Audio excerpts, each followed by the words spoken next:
सर्वांना नमस्कार। भारत माता की, भारत माता की। सर्वांनी हात वर करावा एक विनंती करतो। वंदे वंदे। अरविंद केजरीवाल यांचा, अरविंद केजरीवाल यांचा, आम आदमी पार्टी की, आम आदमी पार्टी की। उपस्थित आज आपल्या जे अध्यक्ष लाभलेले आहेत, महाराष्ट्राचे कार्यकारी अध्यक्ष, आमचे मार्गदर्शक श्री अजित पाटके सर, त्याच्यानंतर पुणे शहराचे आमचे सहकारी मित्र बेनकर साहेब, पुणे शहराध्यक्ष, सचिव अप्पा गोंडाळकर साहेब, नंतर संघटन मंत्री दोन एकनाथ डोले साहेब आहेत, संदेश देवेकर साहेब आहेत आपल्याकडे, महिला अध्यक्ष सुरेखाताई, आपल्याला महाराष्ट्राचे प्रवक्ते मुकुंदजी किर्दत सर उपस्थित आहेत आपल्यासाठी आज, आणि आम आदमी रिक्षा आणि इतर वाहतूक संघटनेचे पदाधिकारी, अध्यक्ष कानिकनाथ घोरपडे, उपाध्यक्ष असगर बेग साहेब, खजिनदार उमेश बागडे साहेब, सचिव किरण कांबळे आणि सल्लागार अप्पा गोंडाळकर, आणि माझे काही जणांचं नाव घ्यायचं असेल तर सर्व उपस्थित माझे बंधू भगिनी, महासचिव आहेत आमचे सतीश यादव, उपाध्यक्ष आहेत काही अवेलेबल, आणि इतर आम आदमी पार्टीची माझी पूर्ण साथी सहकारी। मला आज आवर्जून उल्लेख असा करावा वाटतोय आप्पा की मला वाटतं पहिलाच कार्यक्रम आहे ज्या कार्यक्रमामध्ये पुरुष आणि महिला तेवढ्याच संख्येने उपस्थित, सर्व उपस्थित महिलांचे खूप खूप आभार। आणि हा कौटुंबिक कार्यक्रम आहे खरं म्हणजे आपण पहिलाच म्हणलं होतं की आम्हाला स्नेह मेळावा करायचा आहे आणि कौटुंबिक असणार आहे, तर त्याला अजून विशेष दर्जा आहे, म्हणजे सगळे घरातले लोक आहेत माझे, एक शहराच्या अध्यक्ष म्हणून ज्यावेळेस बघतो त्यावेळेस सगळे तुम्ही माझे कुटुंबातले लोक आहेत आणि आम्ही सर्व एक कुटुंब आहे असा मला इथं भास होतो, आणि ते बोलण्यातून पण झालं होतं आप्पाच्या। मी जास्त वेळ घेत नाही, जे मान्यवरांना ऑलरेडी बोलले त्याच्यावर बोलत पण नाही, हे मी ग्वाही देतो आणि मूळ मुद्द्याला येतो। मला असं वाटतं की जे आम आदमी पार्टी म्हणून थोडा इतिहास मला नक्की सांगा वाटतो, जे नोव्हेंबर महिन्यात मागच्या ऑगस्ट महिन्यापासून मी ऐकायचो, 8-10 जण रिक्षामध्ये बसायचे, माझ्या मागे यायचे, मी सोफ्यावर बसायचो आपल्या लॉ कॉलेजच्या ऑफिसला, आणि नेहमी त्याच गोष्टी सांगायचे। आणि मला खरं सांगू, पहिल्या दिवशी ज्यावेळेस ऐकलं ना, घरी गेल्यावर विचार केल्यावर माझ्या डोळ्यात पाणी आला होता, म्हणजे जी ह्यांनी मेहनत घेतलेली, संस्था स्थापन केली, दिवस रात्र पळाले, घरावर तुळशीपत्र ठेवलं, म्हणजे ह्यांनी स्वतःच्या कुटुंबाचाही विचार न करता जी मेहनत पक्षासाठी लावली, आणि रिक्षा संघटना म्हणून जी काही मजबूत केली, असगर बेग असतील त्यांच्या माध्यमातून, नंतर उमेश बागडे असतील, किरण कुठे गेला, किरण कांबळे असतील, नंतर आपले जिब्रीलभाई असतील, घोरपडे साहेब होतेच आपल्याबरोबर, 50 वर्ष रिक्षा चालवण्याचा अनुभव आहे, म्हणजे जे मी ऐकायचं मला खरंच दुःख व्हायचं सुरुवातीला, नंतर नंतर एक ठरवलं होतं की तुम्ही जे काही कराल ते पक्ष म्हणून आम्ही तुमच्या मागे, आणि आजही तुम्हाला फुल ग्वाही देतो की तुम्ही जे काही कराल, जे काही पक्षाच्या माध्यमातून तुमच्या कुटुंबासाठी असेल, रिक्षासाठी असेल, जे काही तुम्ही करणार आहे, तन मन धनांना पक्ष तुमच्या मागे असेल, मी ग्वाही देतो। आणि जी प्रचिती पण होती, मला वाटतं एकनाथ डोळे साहेब असतील, देवेकर साहेब असतील किंवा आप्पा असतील, आणि तुम्हाला योग म्हणजे परफेक्ट संघटनेला परफेक्ट माणूस लावलाय, म्हणजे आप्पाच्या माध्यमातून तुम्ही कष्ट करणारे पण लोक आहेत, आणि आप्पा तुम्हाला बरोबर मार्गदर्शन करून पुढे घेऊन जातील, हेही आम्हाला या माध्यमातून दिसतंय। तर तुमचं सर्वांचं खूप खूप कौतुक आहे, खूप चांगला तुम्ही संख्येने उपस्थित आहे। एक पक्ष म्हणून मी ज्यावेळेस सगळ्या यंत्रणेकडे बघतो, काही महिलांना काही उपस्थित पण केले होते प्रश्न की तुम्ही बाहेर गेल्यानंतर घर कसं चालवायचं, घराकडे पण बघितलं पाहिजे।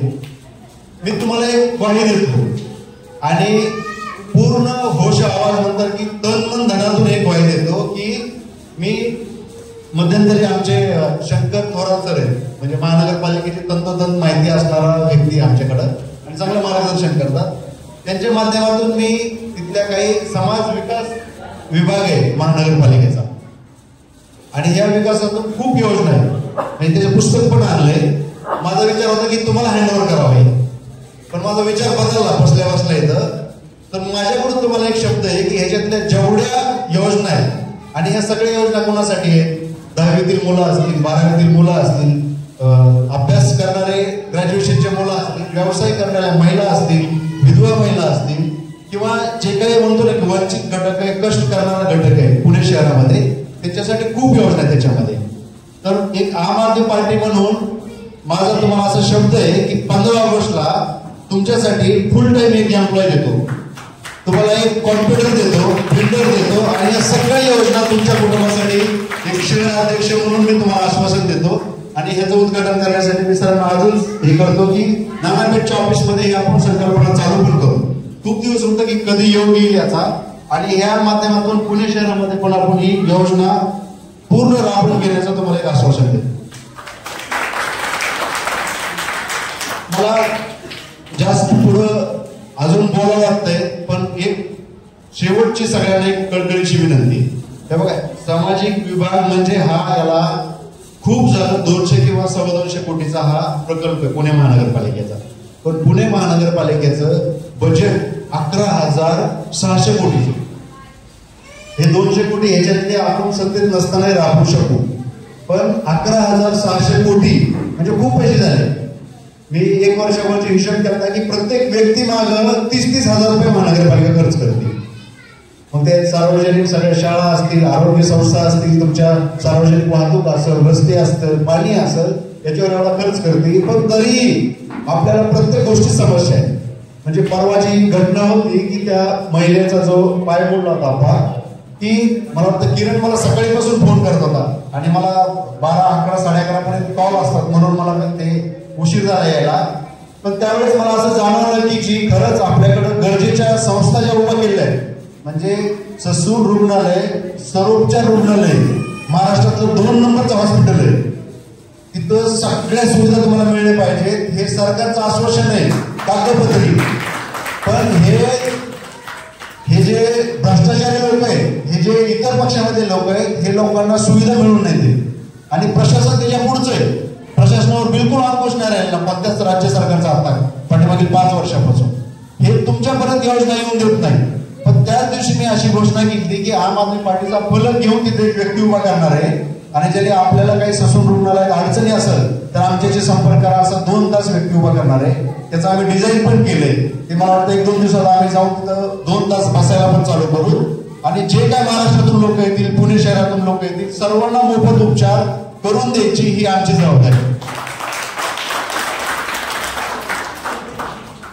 त्याच्यानंतर म्हणजे खूप प्रश्न आहेत. मेट्रो आली, रिक्षा चालकाचं होणार काय, महानगरपालिकेतून काही सवलती मिळत नाही रिक्षा चालकाला, म्हणजे घरं नसतात. त्या दिवशी असंच आम्ही आलो की काही लोकांना औषध मिळत नाही.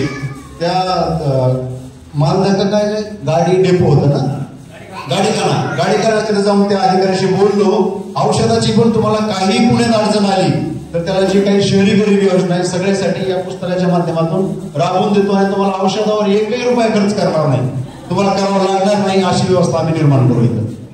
दुसरं मला शेवटचं सांगायचं आहे की जे म्हणलं ना मी 11,600 कोटी महानगरपालिकेचे जर आपल्याला खर्च करायची आपल्याला संधी मिळाली, ती मिळेल कधी? आपण सत्तेत गेल्यावर. आपल्यापैकी काही लोक म्हणजे पुणे असतील, बागडे साहेब असतील, किरण साहेब असतील, समीर असेल किंवा आमचे सतीशजी असेल, असे लोक ज्यावेळेस महानगरपालिकेत निवडून जातील त्यावेळेस ते पैसे कसे खर्च करायचे, त्याच्यात पारदर्शकता कशी आणायची, ही तुमच्या माझ्या हातात येणार आहे. आणि त्याच्यासाठी आपल्याला काय गरजेचं आहे तर निवडणुकीमध्ये यावेळेस, आणि रिक्षा चालकांना खरं सर्वात मोठी जबाबदारी मी तुम्हाला हक्कानं पण सांगतोय की तुम्ही इथून पुढे आम आदमी पार्टीचे कसे उमेदवार निवडून येतील त्यासाठी तुम्हाला काय करता येईल. म्हणजे त्यासाठी सरांना बोलत मध्ये म्हणलं की जाहिराती जास्तीत जास्त आपल्याला तुम्हाला कशा देता येतील ह्याच्यात सुद्धा आम्ही नियोजन करू. तुमच्या घरातही 2 पैसे जाईल, पण पक्ष प्रत्येकाच्या घरात घेऊन जायचं. सगळ्यात वेगानं कोणी काम करू शकत असेल, आमचे मुकुंद सर आताच म्हणले की ते कोण असेल, रिक्षा चालक असेल, तर तुम्ही ते पक्षासाठी म्हणून, स्वतःच्या हितासाठी म्हणून, पुणेकरांसाठी म्हणून असेल करावं, एवढी मी तुमच्याकडून अपेक्षा व्यक्त करतो. आणि तुम्ही ते करणार हे मला 100% माहिती आहे. दिल्लीत परिवर्तन जर पुणे केलं असेल तर ते आम आदमी पार्टीने केलेलं आहे. आणि त्या परिवर्तनाचा एक भाग तर कोविडच्या काळात प्रत्येक रिक्षावाल्याला एकदा 5-5 हजार रुपये डायरेक्ट डीबीटी म्हणतात, डायरेक्ट बेनिफिट टू अकाउंट, ते अरविंद केजरीवालनं केलं. असे 2 वेळेस 5-5 हजार रुपये डायरेक्ट रिक्षावाल्याच्या खात्यावर टाकले. देशातलं कोणतं सरकार नाही ज्याने रिक्षावाल्याचा एवढा विचार केलेला असेल जो आम आदमी पार्टी, अरविंद केजरीवाल यांनी केलेला आहे. आणि तो आम्ही तंतोतंत महाराष्ट्रातही राबवू, पुणे शहरातही राबवू हे तुम्हाला ग्वाही देतो आणि इथंच थांबतो. धन्यवाद. जय हिंद, जय महाराष्ट्र.